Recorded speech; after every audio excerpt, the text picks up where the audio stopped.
নমস্কার বন্ধুরা, আমি সন্দীপা। ওয়েলকাম টু গল্পের রামধনু। ফিরে এসেছি গল্পের তৃতীয় তথা শেষ পর্ব নিয়ে।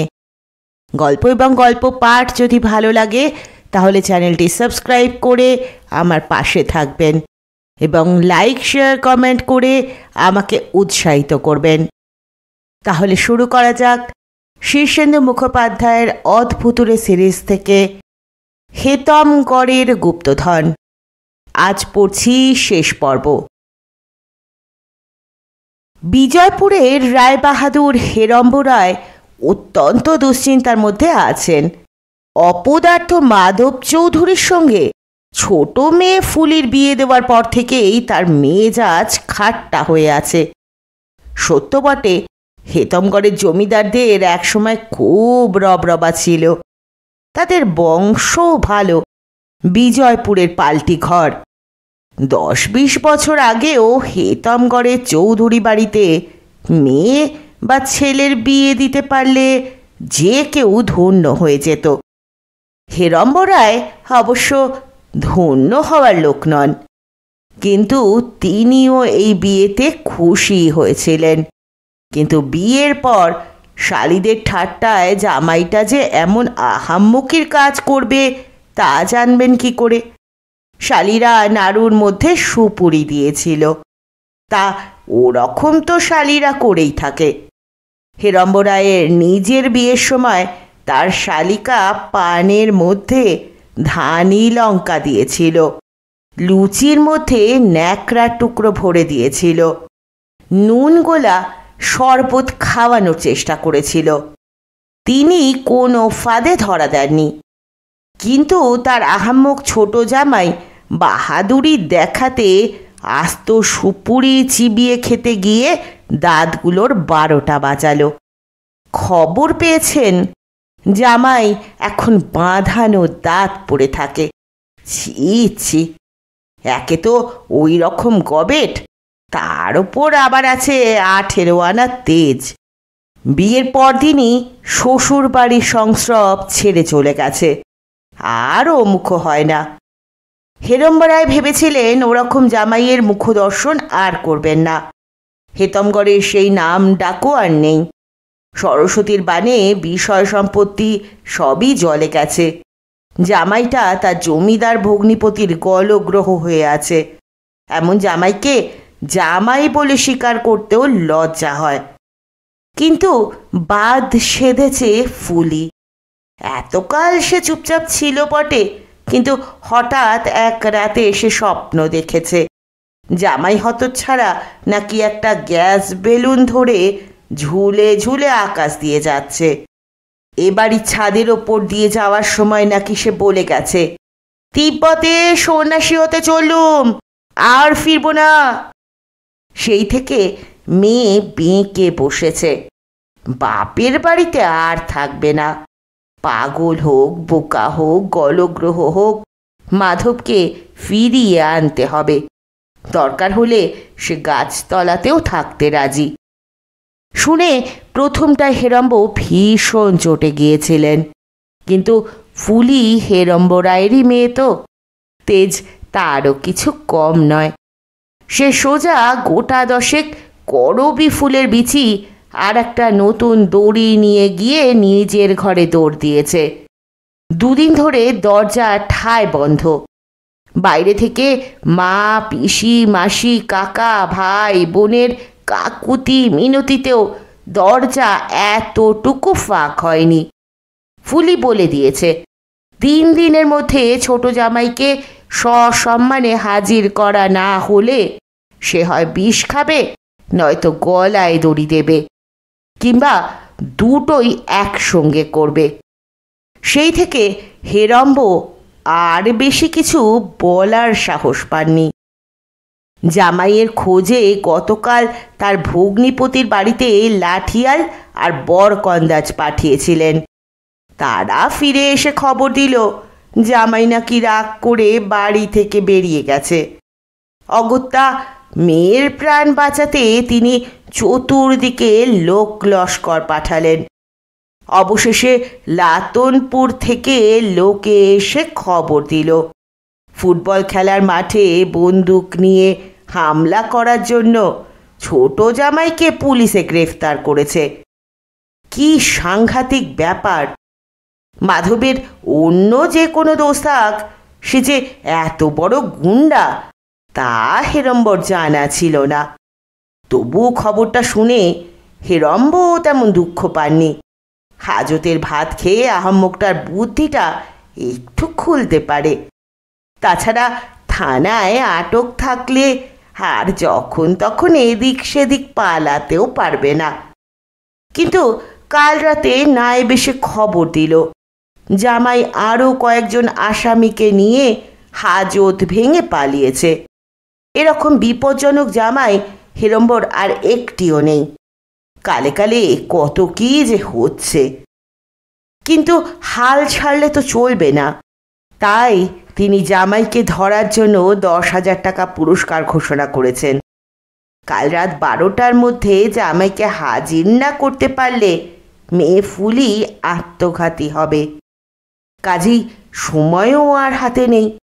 10,000 টাকার লোভে পুলিশ, গেরস্ত, চাষা সবাই মাধবের খোঁজে বেরিয়ে পড়েছে।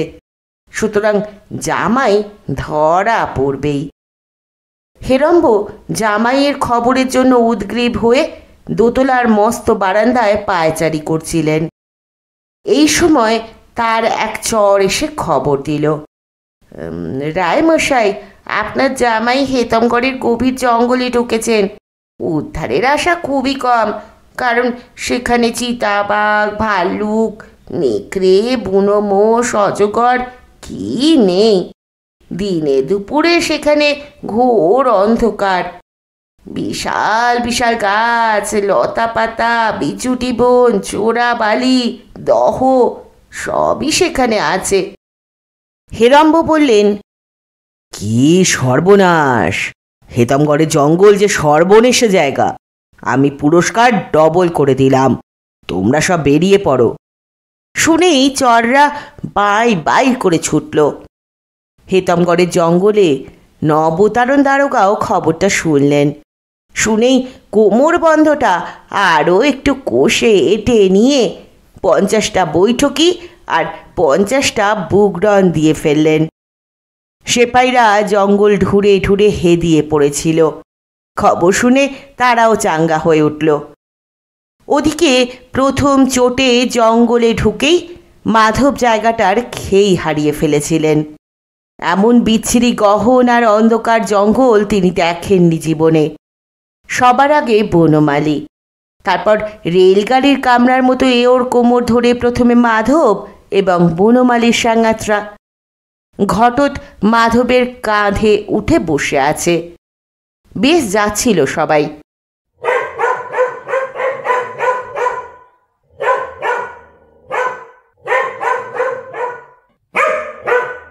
এর মধ্যেই হঠাৎ পিছন থেকে খাও খাও করে কুকুরগুলো তেড়ে এলো। প্রাণ ভয়ে রেলগাড়ি ভেঙে যে যার মতো দৌড়তে লাগলো। একটু বাদেই মাধব দেখেন তার সঙ্গীদের চিহ্নও নেই।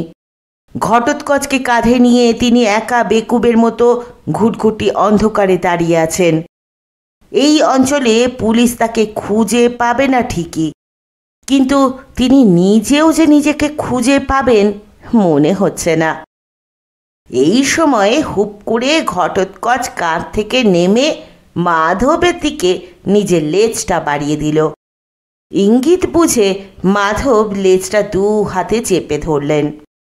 ঘটোৎকচ শাল, শিশু, সেগুন, জিকা, বাবলা, হাজারো গাছগাছালি আর ঘন ঝোপঝাড় এবং লতা পাতার ভিতর দিয়ে মাধবকে নিয়ে চলল। কোথায় নিয়ে যাচ্ছে তা মাধব বুঝতে পারলেন না। তবে ঘটোৎ যে বুদ্ধি করে ঠিক জায়গাতেই তাকে নিয়ে তুলবে এ বিষয়ে তার সন্দেহ নেই। 2-1বার লতায় পা জড়িয়ে আছাড় খেলেন মাধব, তবে ঘন ঝোপঝাড়ে পড়ে যাওয়ায় চোট পেলেন না। কাটা গাছে লেগে গা 2-4 জায়গায় ছড়ে গেল। শুয়োপোকার হুল লেগে ঘাটটা জ্বালা করতে লাগলো। তবে এরকম ছোটোখাটো বিপদ ছাড়া বড় কোনো অঘটন ঘটল না। জঙ্গলের জীব ঘটোৎকচ খুব সাবধানেই নিয়ে যেতে লাগলো তাকে।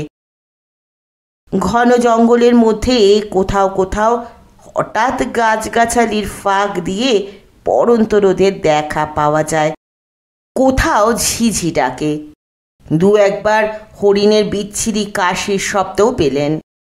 কাশি নয়, ওটাই হরিণের ডাক। আশেপাশে বন মোরগেরাও থেকে থেকে ডাক দিয়ে জানান দিচ্ছে যে এ জঙ্গলটা মানুষের জন্য নয়। পায়ের তলায় মাঝে মাঝে কাদা জমি টের পাচ্ছেন মাধব। কখনো ভেজা গাছের পাতা জমে গালিচার মতো নরম বস্তুর ওপর আরামে পা ফেলছেন।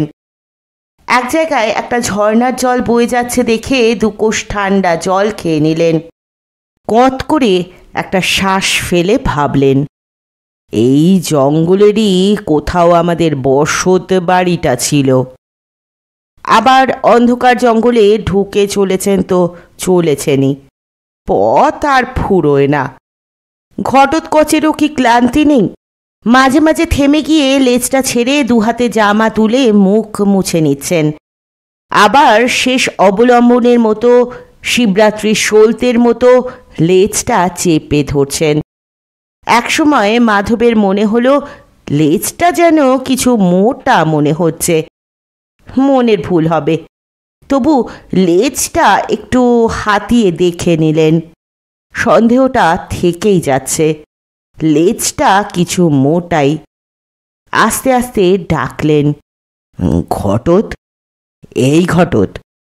ঘটোৎকচ সাধারণত হুপ বলে জবাব করে, কিন্তু মাধব কোনো হুপ শুনতে পেলেন না। ভয় ভয়ে আবার ডাকলেন, ঘটোৎ রে, বাবা ঘটোৎকচ। জবাব দিল না কেউ, কিন্তু দিব্যি সরসর করে টেনে নিয়ে চলল ঠিকই।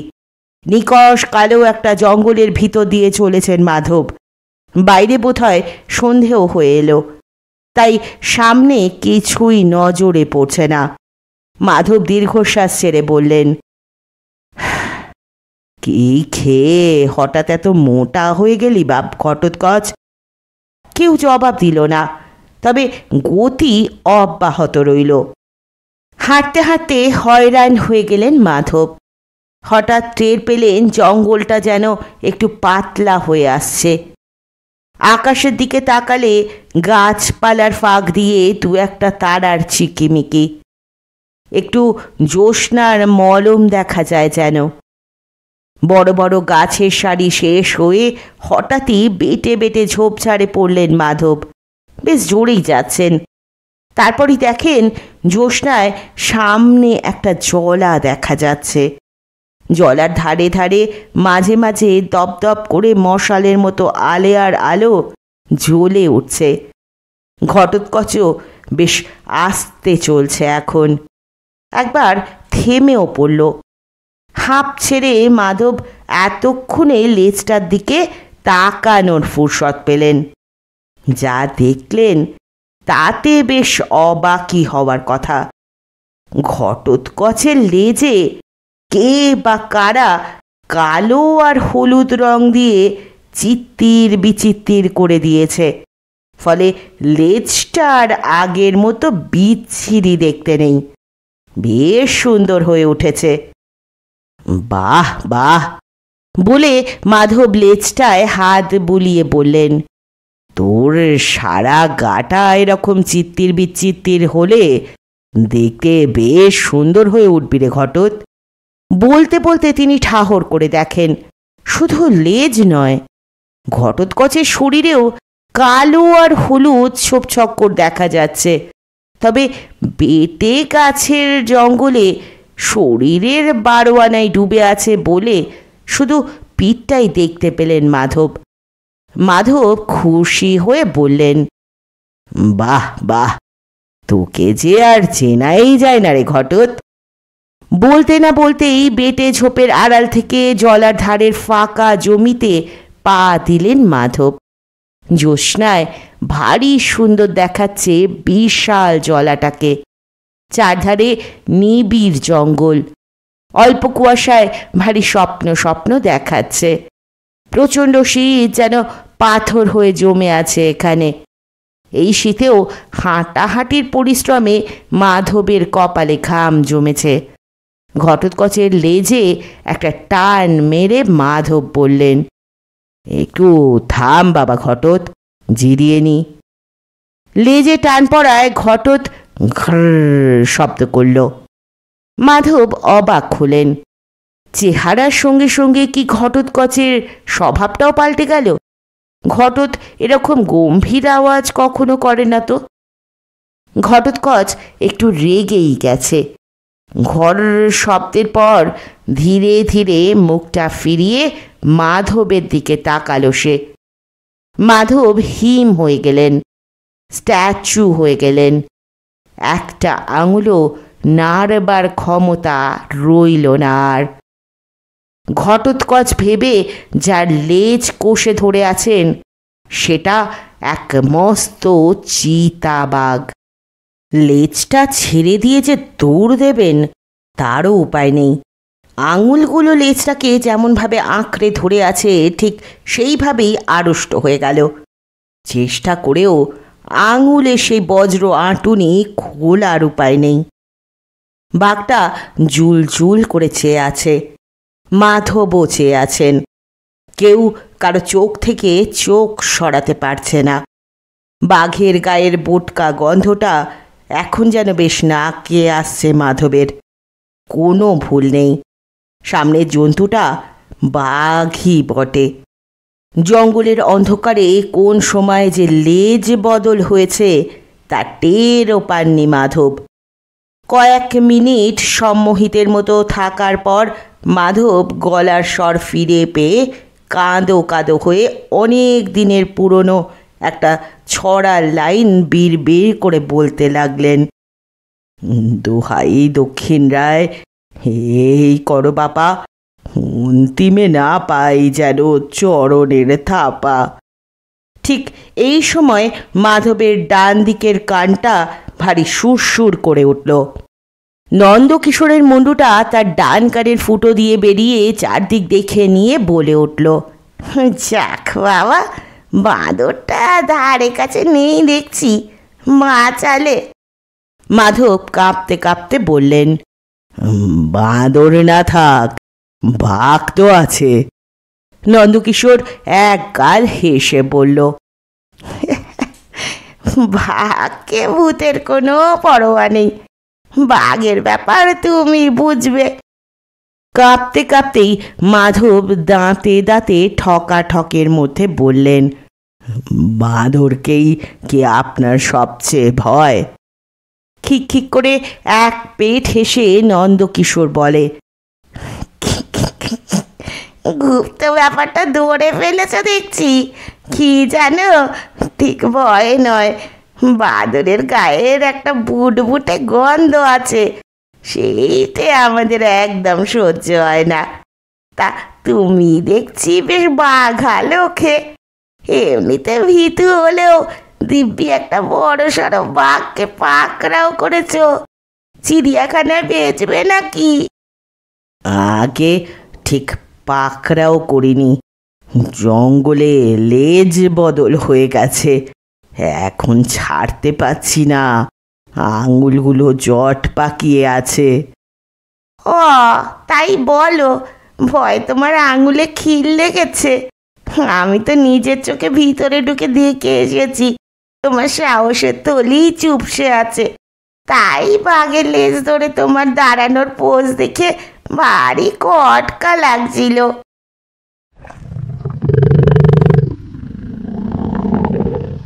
ঠিক এই সময় বাঘটা বলল, খাও।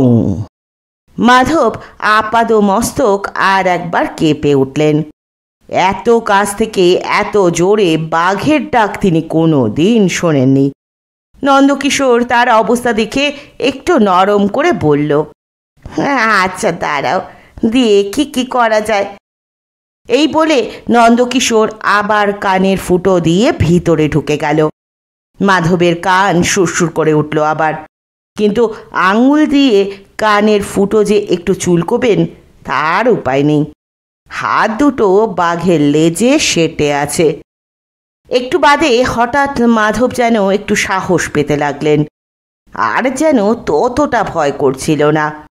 বাঘটা যদিও তাকে জলার দিকে ধীরে ধীরে টেনে নিয়ে যেতে যেতে মাঝে মাঝে পিছু ফিরে দেখছে আর লকলকে জিভ দিয়ে ঠোঁট চাটছে, তবু মাধবের যেন একটু বেপরোয়া ভাব এলো।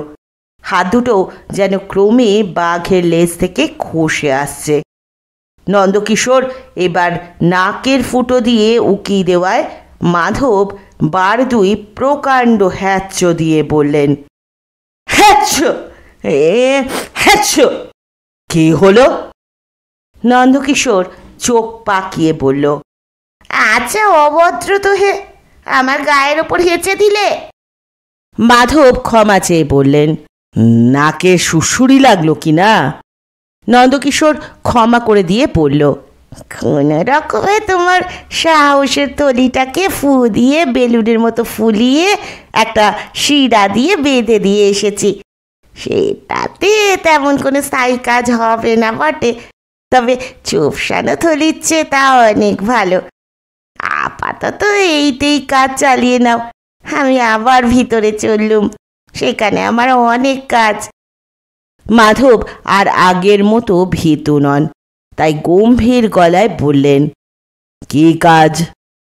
তোমার শুকনো মগজটাকে জল ছিটিয়ে একটু সরস করে তুলতে হবে, রাগের ঝাল গুঁড়োগুলো ঝেঁটিয়ে বিদে করতে হবে, মায়া দয়া স্নেহ মমতার কয়েকটা চারা গাছ পুঁতে দিতে হবে, তারপর যদি একটু মানুষের মতো মানুষ হও। এই বলে নন্দকিশোর আবার ভিতরে ঢুকে গেল। জলার কাদা মাটিতে মাধবের হাঁটু পর্যন্ত ঢুকে যাচ্ছিল ভুসভুস করে, আর একটু এগোলেই কোমর পর্যন্ত ডুববে। তাহলে আর কাদার কবর থেকে জীবনেও উঠে আসতে পারবেন না। বাঘের সে ভয় নেই, চার পায়ে দিব্যি হালকা পলকা চালে চলে যাচ্ছে নরম মাটির ওপর দিয়ে। মাধব দম বন্ধ করে প্রাণপণে এক ঝটকা মারলেন। হাত দুটো ঝড়াস করে খুলে দুটো লাঠির মতো শরীরের দুধারে ঝুলতে লাগলো, একেবারে অবশ। শিকার পালাচ্ছে বুঝে বাঘটাও থামল এবং আস্তে আস্তে ঘুরে দাঁড়ালো। বলল, মাধবও চোখ পাকিয়ে বলে উঠলেন, মামদোবাজি পেয়েছ?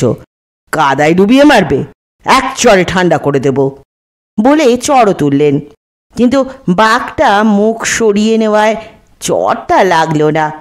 কিন্তু একটা খুব উপকার হলো মাধবের, হাতের অবশ ভাবটা কেটে গেল। মাধব দেখলেন বাঘটা আর ঝামেলা না বাড়িয়ে জলার দিকে জল খেতে গেল। তিনিও হ্যাঁচড় প্যাচড় করে ঠান্ডা কাদা ভেঙে ডাঙা জমিতে উঠে এসে একটা শুকনো জায়গায় মস্ত একটা গাছ পড়ে আছে দেখে তার উপর বসলেন। ক্লান্তিতে হাত পা অবশ করে চোখ জড়িয়ে আসছে। এই অবস্থায় ঘুমিয়ে পড়লে যে ভয়ঙ্কর বিপদ ঘটতে পারে তা মনে করেও কিছুতেই জেগে থাকতে পারছেন না। চোখের পাতা দুটো এত জুড়ে যাচ্ছে যে আঙুল দিয়ে টেনে খুলে রাখতে হচ্ছে। ফুটফুটে জ্যোৎস্নায় দেখতে পেলেন চিতাবাঘটা জলায় জল খাচ্ছে। তার আশেপাশে জলার অন্য ধারগুলিতে তিনি আরও কয়েকটি প্রাণীকে দেখতে পেলেন।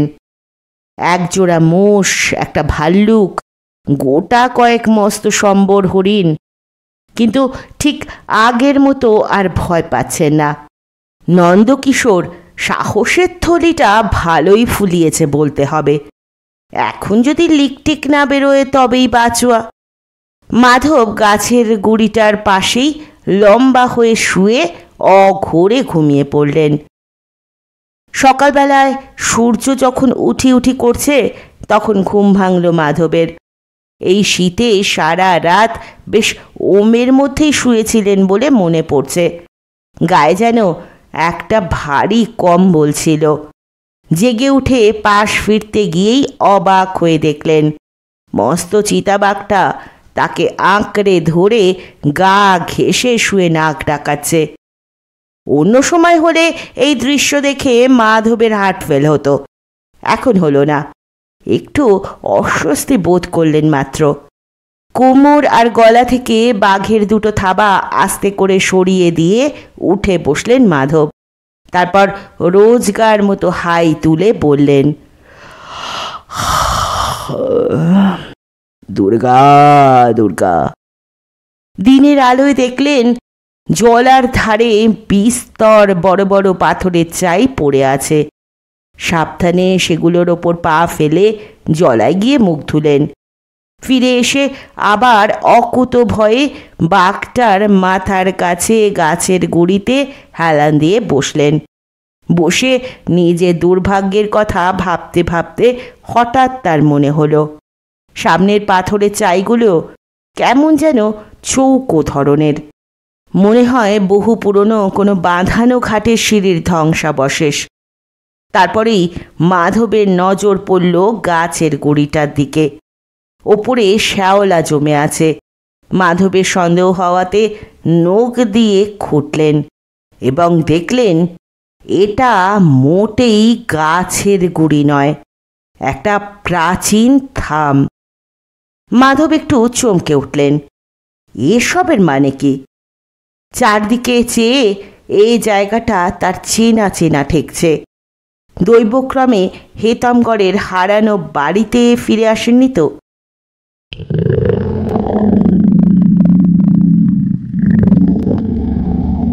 এই কথা মাত্র ভেবেছেন, হঠাৎ আকাশ বাতাস কাঁপিয়ে বাজ পড়ার মতো ঘ্রাম করে গর্জন ছাড়ল বাঘটা। ঘুম থেকে উঠে কোপিশ চোখে সোজা তাকিয়ে আছে মাধবের দিকে। বুকটা কেঁপে ওঠায় মাধব প্রথমটায় কুকিয়ে উঠেছিলেন, হয়তো অজ্ঞান হয়ে যেতেন। কিন্তু হঠাৎ নাকের ফুটো দিয়ে নন্দকিশোর মুখ বার করে বলল, বড্ড চেঁচামেচি হচ্ছে, একটু ঘুমোতেও দেবে না নাকি? আমি চেঁচাইনি, চেঁচালো তো ওই বাঘটা, মাধব বললেন। নন্দকিশোর বাঘটার দিকে বিরক্তির দৃষ্টি হেনে বলল, লক্ষণ ভালো ঠেকছে না, পালাও। কোথায় পালাবো? সে আমি কি জানি, আমাকে তো আর বাঘে খাবে না, খেলে তোমাকেই খাবে, ওই যে আসছে। বলে নন্দকিশোর আবার নাকের ফুটো বেয়ে শুট করে মাধবের ভিতরে ঢুকে যায়। বাঘটা সত্যি পায়ে পায়ে এগিয়ে আসছে, খুব নিশ্চিন্ত ভাবভঙ্গি। একবার প্রকাণ্ড একটা হাইও তুলল। মাধব ভয়ে সিটিয়ে আছেন, তবে কেন যেন মনে হচ্ছে সারা রাত বাঘে পেয়েও যখন বাঘে তাকে খায়নি, তখন এই সাত সকালেও বোধহয় খাবে না। তাছাড়া চিতাবাঘ সাধারণত মানুষ খায়ও না, কিন্তু বেগরবাই দেখলে মারে। এই বাঘটার ব্রেকফাস্ট হয়েছে কিনা তা বুঝতে না পারায় মাধব খুব নিশ্চিন্ত বোধ করতে পারছেন না। বাঘটা এসে মাধবের সামনে থানা গেড়ে বসল এবং খুব মন দিয়ে মাধবের মুখখানা দেখতে লাগলো। তাতে খানিকটা ভয় কেটে গিয়ে মাধবের একটু লজ্জা লজ্জা করছিল, কারণ আজ দাড়ি কামানো হয়নি। কাল থেকে নানা ঘটনায় নাকাল হয়ে চেহারাটা হয়েছে ঝোড়ো কাকের মতো। তার উপর দাঁত নেই, চুলটা ঠিকমতো পাট করা নেই। মাধব বাঘের দৃষ্টির সামনে লজ্জায় অধোবদন হয়ে বসে রইলেন। বাঘটা এবার মোলায়েম গলায় বলল। মোলায়েম হলেও এই আওয়াজেও পিলে চমকে যায়। মাধবেরও চমকালো। বাঘটা একটু ঘুরে বসে আচমকাই লেজটা মাধবের কোলের ওপর বাড়িয়ে দিয়ে বলল। মাধব আঁতকে উঠলেন। অমনি নন্দকিশোর কানে কানে বলল, তোমার লেজটা ধরতে বলছে। ধরবো? মাধব ভয় ভয় জিজ্ঞেস করলেন। না ধরেই বা কি করবে? তাই তো। বলে মাধব খুব সংকোচের সঙ্গে লেজটা ধরলেন। বাঘটা তখন ধীরে ধীরে তাকে টেনে নিয়ে চলল। পূব ধার দিয়ে জলাটা ঘুরে বাঘটা তাকে একটা ভারী সুন্দর সাজানো জঙ্গলে নিয়ে এলো। মনে হয় এখানে এককালে মস্ত কোনো বাগান ছিল। হাঁ করে চারদিকে চেয়ে দেখছেন মাধব। বাগানের চারধারে কোনো পাঁচিলের চিহ্নও নেই, তবে একটা জায়গায় একটা মস্ত গোল বাঁধানো চৌবাচ্চার আকৃতি মাটির মধ্যে দেখতে পেলেন। খুবই চেনা চেনা ঠেকছে। বাঘটা একটা হ্যাঁচকার টানে লেজ ছাড়িয়ে নিয়েছে। তারপর একটা বেটে জাম গাছের দিকে এগোচ্ছে দুলকি চালে। মাধব বেকুবের মতো দাঁড়িয়ে দেখছেন। জাম গাছের নিচু ডালে মস্ত বড় একটা মৌচাক, বীজ বীজ করছে মৌমাছি। বাঘটা গিয়ে এক লাফে গাছের ডালে উঠে ধীরে ধীরে চাকটার দিকে এগিয়ে যাচ্ছে। মাধব দম বন্ধ করে আছেন। আচমকা নাড়া পড়লে মৌমাছিরা যে কী কাণ্ড ঘটাবে, কিন্তু বাঘটার বুদ্ধির প্রশংসাই করতে হয়। হুট করে কোনো কাণ্ড ঘটালো না, বরং খুব ধীরে ধীরে সামনের পা দুটো দিয়ে ডালটাকে নাড়াতে লাগলো, যেন বাতাসের দোলা। একটি দুটি করে মৌমাছি চাক থেকে উড়ে যেতে লাগলো। বাঘটা আস্তে আস্তে দুলুনি বাড়াতে থাকে। মাঝে মাঝে আচমকা একটা ঝাঁকুনি দেয়। মৌমাছিরা পালাচ্ছে, উড়ছে, ফিরে আসছে, আবার উড়ে যাচ্ছে। প্রায় আধ ঘন্টার চেষ্টায় চাকটা একদম ফাঁকা হয়ে গেল। মাধব দূর থেকেও দেখতে পেলেন টস টস করছে মধু। বাঘটা বলল, নন্দকিশোর সঙ্গে সঙ্গে কানে কানে কথাটা অনুবাদ করে বলল, তোমাকে খেতে বলছে, শুনলে না? খাও। খাবো? না খেয়েই বা করবে কি? বাঘকে চটানো কি ভালো? বাঘটাকে খুব ভালো বাগিয়েছ হে। বাঘটা চাকটাকে মৌমাছি শূন্য করে আর দাঁড়ালো না। জঙ্গলের মধ্যে বোধহয় হরিণের গন্ধ পেয়েই এক লাফে অদৃশ্য হয়ে গেল। মাধব নিশ্চিন্তে এগিয়ে গিয়ে চাকটার নিচে দাঁড়ালেন। হাতের নাগালের মধ্যে একেবারে নাকের ডগায় জিনিসটা ঝুলে আছে। মাধব আর দেরি না করে চাকটার খানিকটা ভেঙে নিয়ে মুঠোয় চাপ দিয়ে শেরটাক রস বের করে খেয়ে ফেললেন। বহুকাল এরকম ভালো পদ্মমধু খাননি। প্রাণ বুক ঠান্ডা হয়ে গেল, চাঙ্গা হয়ে উঠলেন। তারপর চারদিক ঘুরে ঘুরে দেখতে লাগলেন। যত দেখেন ততই ধারণা হতে থাকে। এসেই হেতমগড়ের রাজবাড়ির ধ্বংসাবশেষ না হয়ে যায় না। এক জায়গায় তিনি বেশ কয়েকটা বড় বড় শ্বেত পাথরের টুকরো দেখতে পেলেন। ঝোপ জঙ্গলের মধ্যে একটা ভাঙা পেতলের কলসির গায়ে দেখলেন নাম খোদাই করা, আর.সি। সম্ভবত তার বাবার নামের আদ্যক্ষর।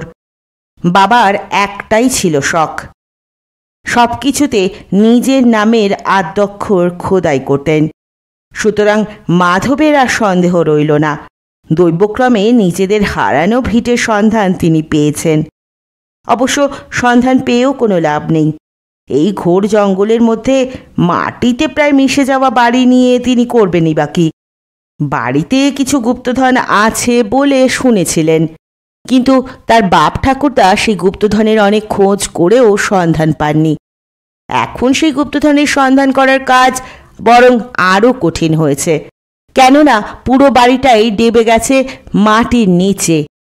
মাধব তাই আরও শেরটাক মধু খেয়ে গাছতলায় ছায়ায় শুয়ে শুয়ে ভাবতে লাগলেন। মধু খাওয়ার আমেজে ঘুমও এসে গেল, তাই ভাবতে ভাবতে ঘুমিয়ে পড়লেন। ঘুমিয়ে ঘুমিয়ে স্বপ্ন দেখলেন তার রাগী ঠাকুরদা গাছের ওপর বসে আছেন রাগের চোটে, রাগে গড় গড় করছেন। ওইভাবে গাছের ওপর বসে থাকতে থাকতে হঠাৎ তার লেজ গজিয়ে গেল। রেগে গেলে মুখটা সবসময় কুঁচকে আছেন বলে ক্রমে ক্রমে মুখটা বদলে যেতে লাগলো। ক্রমে সেটা হুবহু বাঁদরের মুখের মতো দেখাতে লাগলো। গায়ে লোম গজালো। মাধব দেখলেন ঠাকুরদার বদলে একটা মহা বানর গাছের ডালে বসে আছে। তারপরই দেখতে পেলেন বাবাকে। মাধবের বাবা রাগে চোটে কাকে যেন হুঙ্কার দিয়ে ডেকে তর্জন গর্জন করলেন। পারলে তাকে দাঁতে নখে ছিঁড়ে ফেলেন আর কি। চোখ দুটো জল জল করছে, হাঁ করে থাকায় দাঁতগুলো হিংস্র দেখাচ্ছে, জিভটাও লক লক করছে যেন। নিজের বিভৎস রাগকে বশে আনার জন্য কোলকে পুড়িয়ে ছ্যাঁকা দিচ্ছেন নিজের গায়ে। এই করতে করতে সারা শরীরে ছোপ ছোপ দাগ হয়ে গেল, চোখ দুটো গোল গোল আর কপিস রঙের হয়ে গেল, দাঁতগুলো বড় বড় আর ধারালো হয়ে উঠল। ক্রমে দেখা গেল মাধবের বাবা রাগে চোটে আস্ত একটা বাঘ হয়ে বিকট গর্জন ছাড়লেন।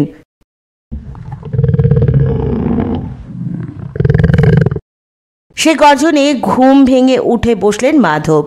দেখলেন বাঘটা সামনেই দাঁড়িয়ে আছে।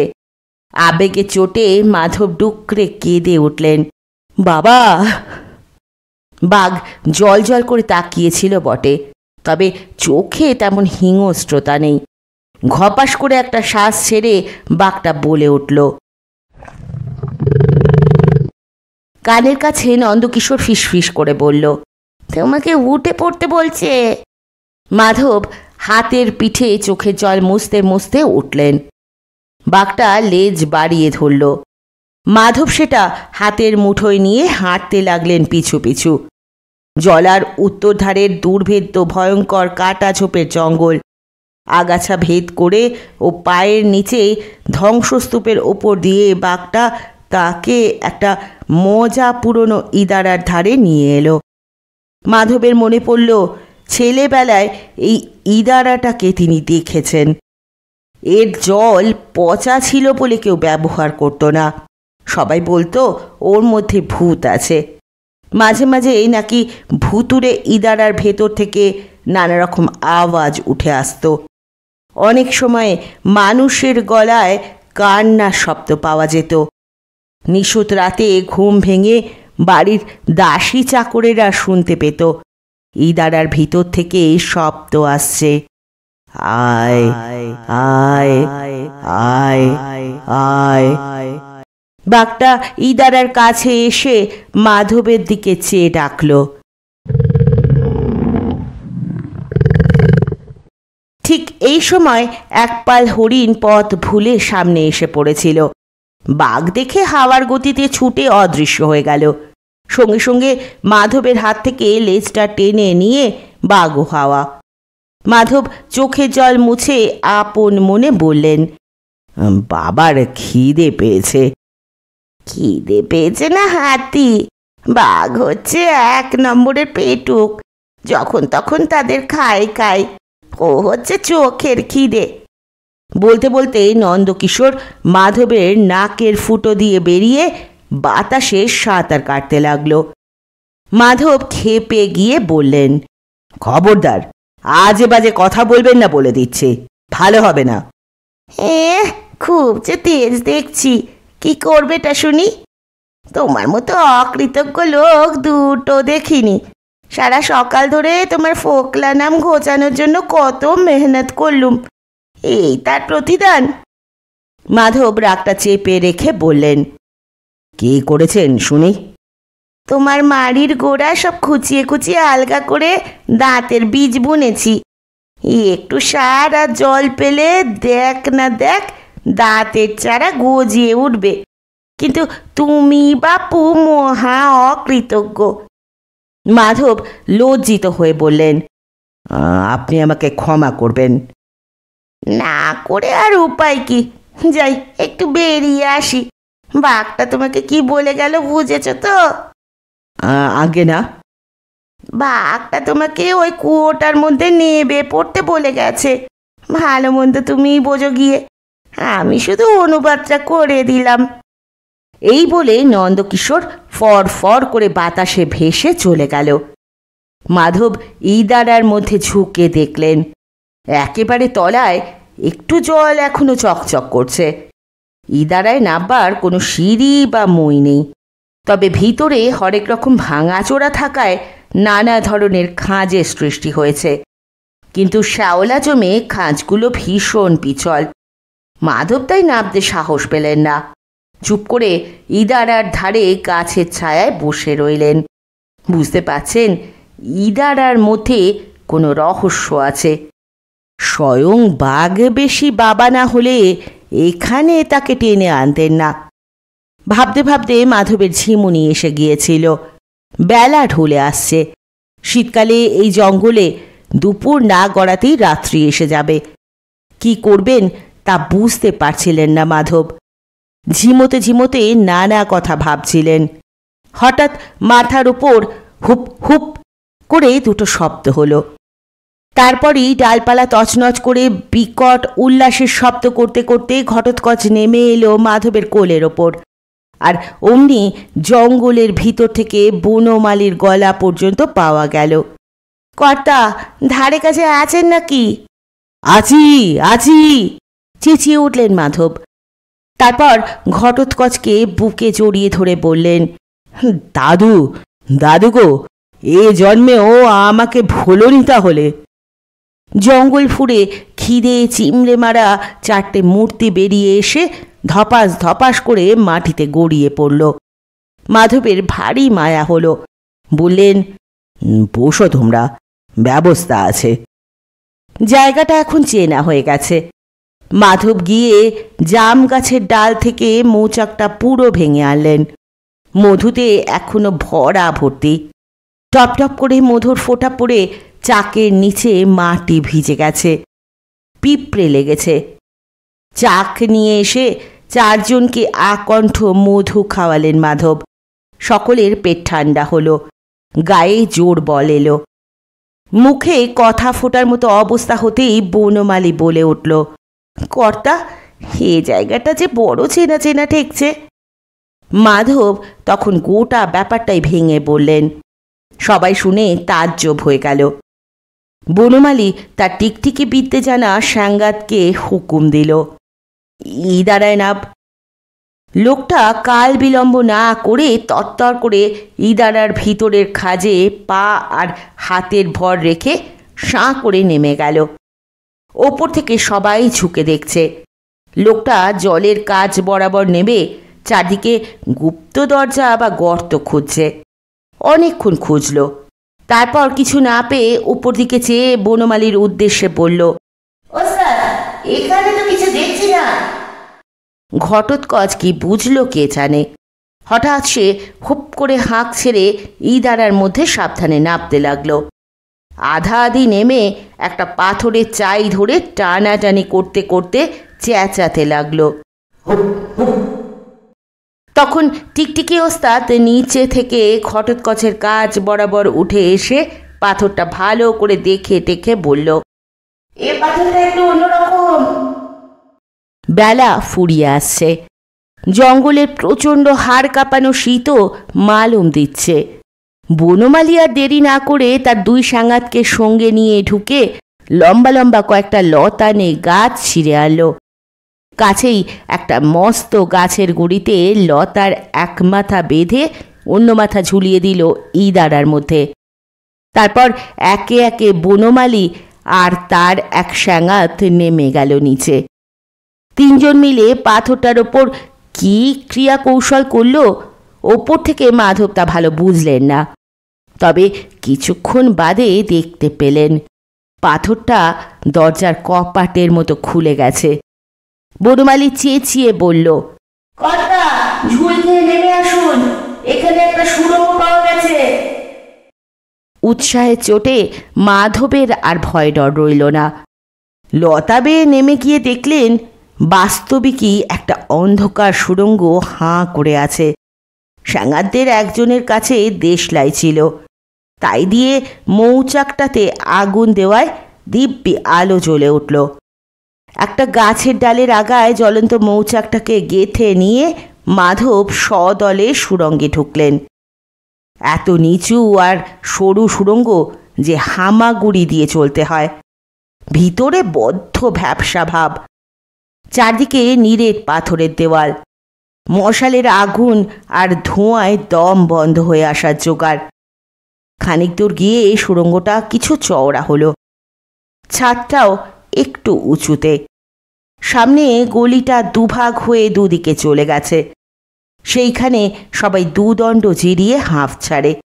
বনমালী বলল, কর্তা, হ্যাঁ, ওটা ছেঁচড়া হলেও নিমো খারাপ নই, চোর হলেও লোভী নই। যদি গুপ্তধন পাওয়া যায় তবে সবটাই আপনার। আপনি আবার হেতমগড় গা তৈরি করুন, আমাদের শুধু সেখানে থাকতে দেবেন। কথা দিচ্ছি, হেতমগড়ে কখনো চুরি ডাকাতি হবে না। মাধব রাজি হলেন। সেখানেই ঠিক হলো মাধব বনমালী আর ঘটোৎকচকে নিয়ে যাবেন ডাইনে, 3 স্যাঙার যাবে বাঁয়ে। ঘণ্টা 2 পর তারা আবার এখানে ফিরে আসবে। মৌচাক ভেঙে 2টো মশাল তৈরি করে তারা দুদিকে এগোলেন। মাধব ডান দিকের রাস্তা ধরে এগোচ্ছেন, সামনে ঘটোৎকচ, পিছনে বনমালী। চারদিকে পাথরের দেওয়াল চলছে তো চলছেই, মাথা নিচু না করে যাওয়ার উপায় নেই। মাধবের ঘাড় টনটন করে ছিঁড়ে পড়ার জোগাড়।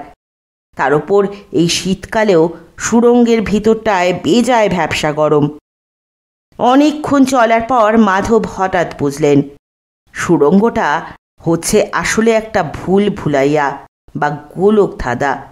কোনোখানেই পৌঁছচ্ছেন না, কেবলই যেন একই জায়গায় ঘুরে মরছেন। খুবই ক্লান্ত হয়ে একসময় পাথরে ঠেস দিয়ে বসে পড়লেন মাধব। পাশে বনমালী আর ঘটোৎকচ। মুখে কথা পর্যন্ত সরছে না কারো।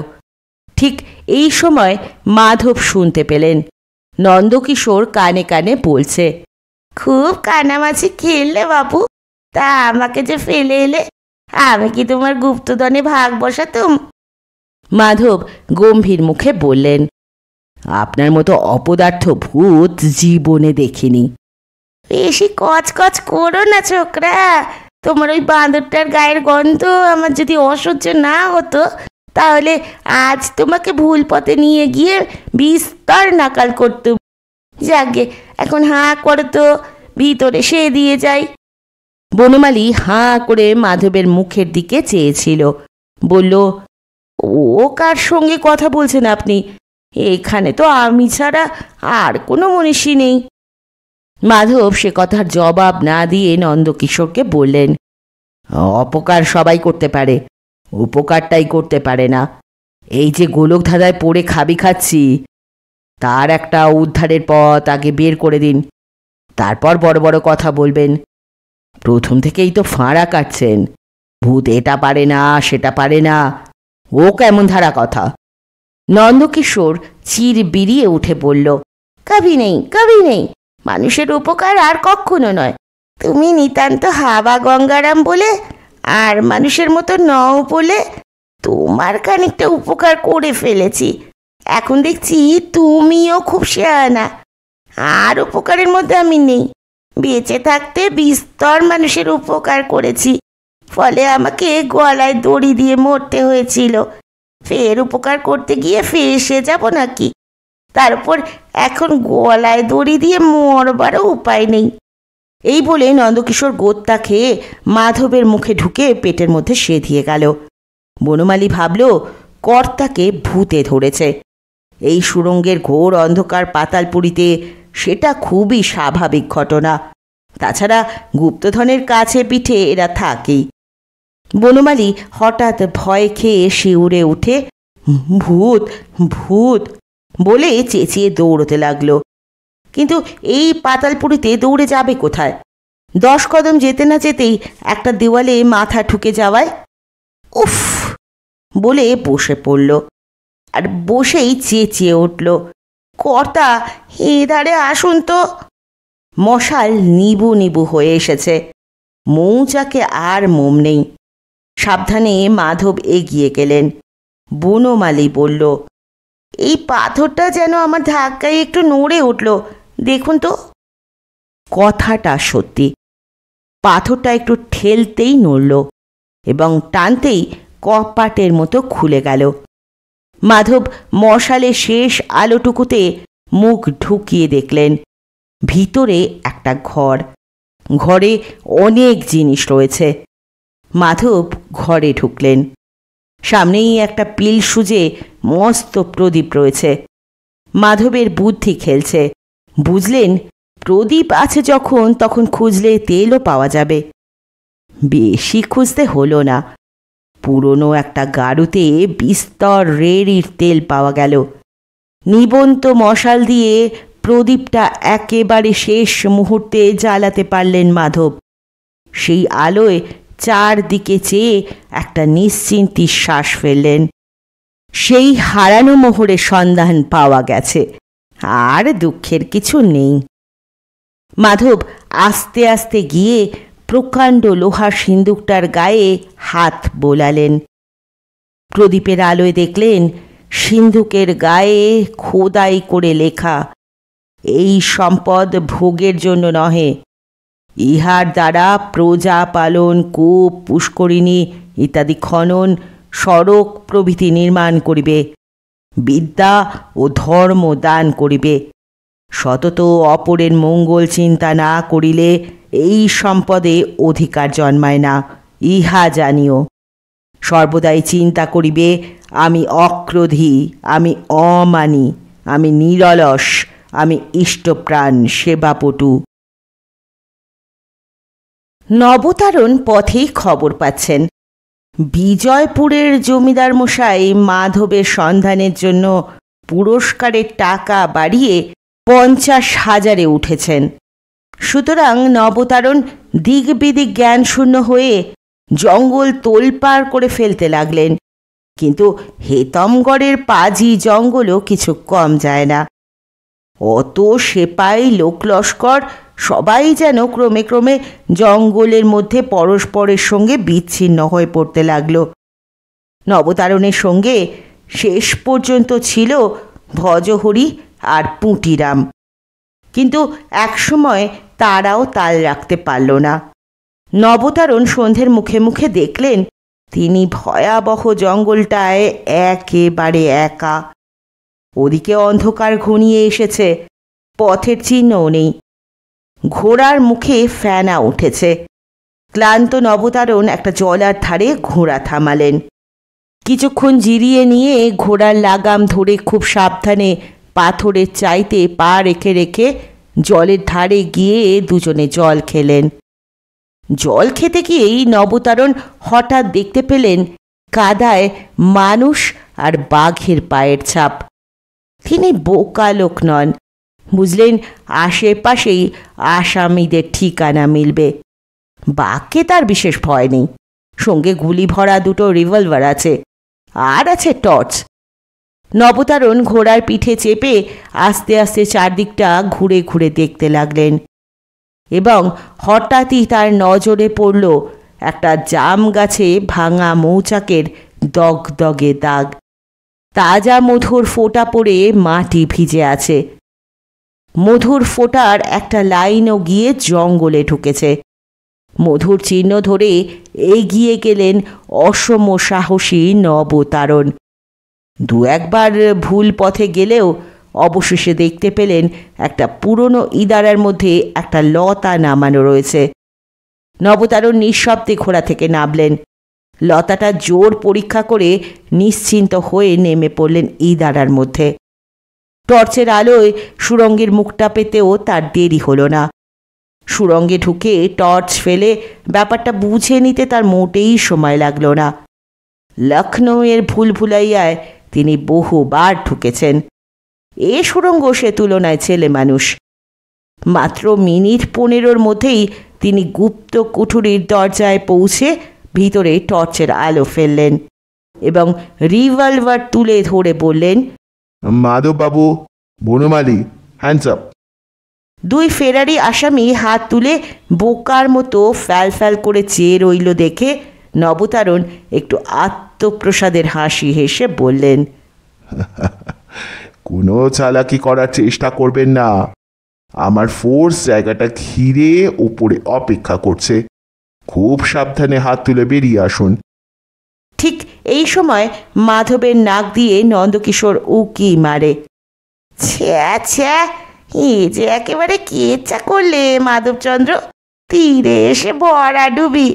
তা ওই ভিতুর ডিম দারোগাটাকে ভয় খাওয়ারই বা কি আছে? তুমি তো বাপু গায়ে গতরে কিছু কম নাও। লাফিয়ে পড়ে জাপটে ধরে পেরে ফেলো না। মাধব ভয় ভয় বললেন। কিন্তু আমার যে দারোগা পুলিশকে ভীষণ ভয়। বিজ্ঞের মতো নন্দকিশোর বলে, ভয়টা কোনো কাজের কথাই নয়। তোমার সাহসের তলি আমি ফুলিয়ে দিয়ে এসেছি।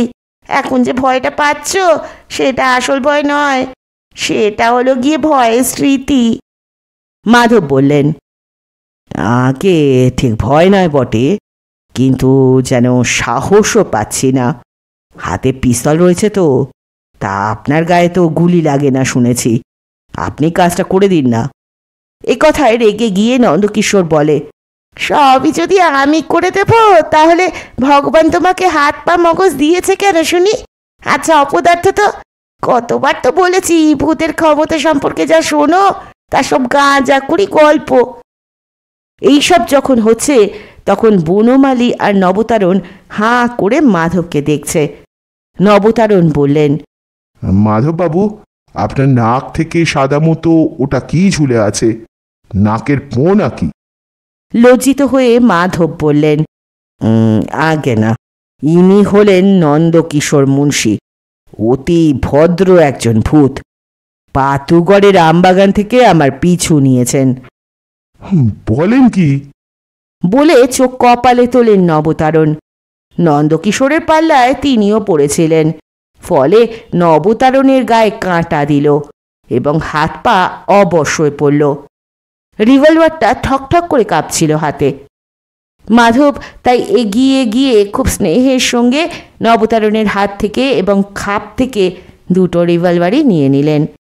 পিস্তল মাধবের হাতে যেতেই নিয়ম মতো নবতারণ দু হাত ওপরে তুলে দিলেন। মাধব তার হাত ধরে টেনে মেঝের ওপর বসিয়ে দিয়ে বললেন, একটু বিশ্রাম করুন, সব ঠিক হয়ে যাবে। আমি বরং ওপরে আপনার ফোর্সকে খবর পাঠাচ্ছি। করুণ মুখ করে নবতারণ একটা শ্বাস ফেলে বললেন, ফোর্স নেই, মিথ্যে কথা বলেছিলুম। তাহলে? মাধব জিজ্ঞেস করলেন। নবতারণ বললেন, আমি সারেন্ডার করছি, কিন্তু আপনি একটু তাড়াতাড়ি করুন। আপনার স্ত্রী আত্মহত্যার জন্য প্রস্তুত হয়ে আছেন। পরদিন সন্ধেবেলা বিজয়পুরের জমিদার বাড়িতে কান্নার রোল উঠেছে। বাড়ি ভর্তি আত্মীয় স্বজন, মেয়ে জামাই ছেলে পুলে যে যেখানে ছিল সবাই ঝেঁটিয়ে এসেছে। রায়বাহাদুরের ছোট মেয়ে আর একটু বাদেই বিষ খাবে। মেয়ের ঘরের বন্ধ দরজার সামনে পড়ে আছেন মা, পিসি, মাসি, দাসীরা। রায়বাহাদুর নিজে বাইরের বারান্দায় খড়ম পায়ে পায়চারি করছেন। একটু আগেই মাধবের জন্য তিনি 1,00,000 টাকা পুরস্কার ঘোষণা করেছেন। উকিল মোক্তার ডাক্তারে বাড়ি গিজ গিজ করছে, কিন্তু কারো মুখে কথা নেই। বাইরের মস্ত আঙিনায় প্রজা এবং কর্মচারীরা জড়ো হয়ে দাঁড়িয়ে আছে। সকলেরই কাচু মাচু মুখ।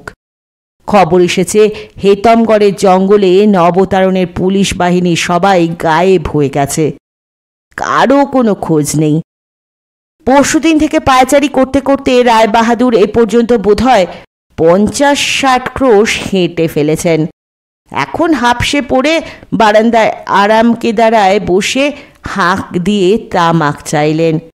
বুক থেকে একটা দীর্ঘশ্বাস বেরিয়ে গেল। অপদার্থ জামাইটার জন্য 1,00,000 টাকা পুরস্কার খুবই বেশি হয়ে যাচ্ছে, কিন্তু তাও সেই ব্যাটার টিকির নাগাল পাওয়া গেল না। জামাইটাকে হাতের কাছে পেলে এখন খরম পেটা করবেন বলে ঠিক করে রেখেছেন। সেই সঙ্গে উজবুক নিষ্কর্মা নবতারণ দারোগাকেও দেশ ছাড়া করবেন। রাগে দুঃখে দাঁত কিরমির করছিল তার। তামাকের নলের মুখটা চিবিয়ে প্রায় ছিবড়ে করে ফেললেন। এখনো তার নামে বাঘে গরুতে এক ঘাটে জল খায়। এখনো তিনি হাঁক মারলে মাটি কেঁপে ওঠে। সেই তাকেই কিনা ঘোল খাওয়াচ্ছে অপগণ্ড ভ্যাগাবন্ড জামাই মাধব। রাগে চোটে আবার হঠাৎ দাঁড়িয়ে পায়চারি শুরু করতে যাচ্ছিলেন। এমন সময় হঠাৎ খুব কাছেই বাজ পড়ার মতো একটা শব্দ হলো।